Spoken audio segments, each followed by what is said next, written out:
নমস্কার বন্ধুগণ, আরও একবার স্বাগত জানাই আপনাদেরকে আমাদের ইউটিউব চ্যানেল স্বপ্নতরী যাত্রায়।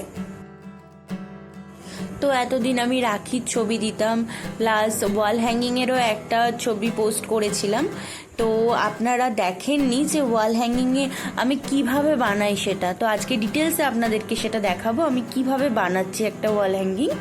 তো চলুন দেখে নিই। প্রথমেই আপনারা দেখলেন আমি মাউন্ট বোর্ডটাকে কেটে নিয়েছি, দুটো মাউন্ট বোর্ড প্যাচার শেপে কেটেছি। আর সেটাকে যাতে বেসটা মজবুত হয় সেটার জন্য সেই দুটোকে আঠা দিয়ে আটকে এখন আমি ক্লেটা অল্প অল্প করে সেটার শেপ দিয়ে দিচ্ছি। আপনারা দেখতেই পাচ্ছেন আমার ক্লেটা তৈরি হয়ে গেছে, পুরো প্যাচার শেপটা। এবার আমি রং করা শুরু করব। এখানে আমি ইউজ করেছি ক্যামেলের অ্যাক্রিলিক কালার। আর আপনারা দেখতে পাবেন যে আমি পাতাগুলো করেছি আর ডানাগুলো করেছি, সেগুলো পারফেক্ট হয়তো শেপ আসেনি, কেননা আমার কাছে সেই টুলসগুলো এখনো পর্যন্ত নেই যেগুলো ক্লের জন্য লাগে। তো আমি একটা কাঁচি আর চাকু দিয়েই এটা করেছি। আশা করি ভালো লাগবে আপনাদের। চলুন দেখতে থাকুন। আপনারা কমেন্ট করে জানাবেন কেমন লাগলো ভিডিওটা, আর সাথে ভালো লাগলে অবশ্যই বন্ধুদের সাথে শেয়ার করে দেবেন।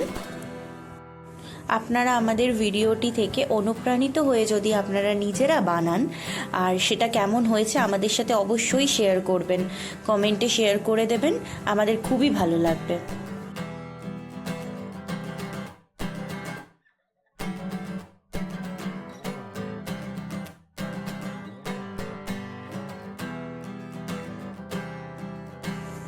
দেখছেন আমি প্রথমে ডানার কালারটা আলাদা রকম করেছি এবং পরে একটু চেঞ্জ করার প্রয়োজন মনে হলো, কারণ ঠিক ভাল লাগছিল না, তাই জন্য একটু চেঞ্জেস করলাম।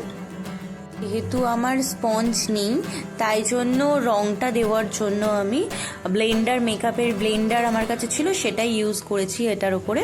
প্লাস এবার আমি হ্যাঙ্গিংয়ের ব্যবস্থাটা করে নেব।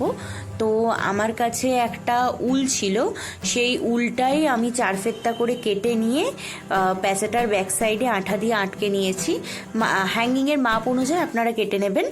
আর পিছনে ফলস পার হয়, ফলস পারটা পিছনে আটকে নিয়েছি যাতে মজবুত থাকে, দড়িটা খুলে না যায়। তো ফলস পারটাকে প্যাচার মাপ অনুযায়ী আমি কেটে নিলাম। এবার এটাকে একটু শুকিয়ে নেবেন, আর অবশ্যই শুকিয়ে গেলে ভার্নিশটা লাগিয়ে নেবেন যাতে রংটা ভালো থাকে, কিছু ক্ষতি না হয়।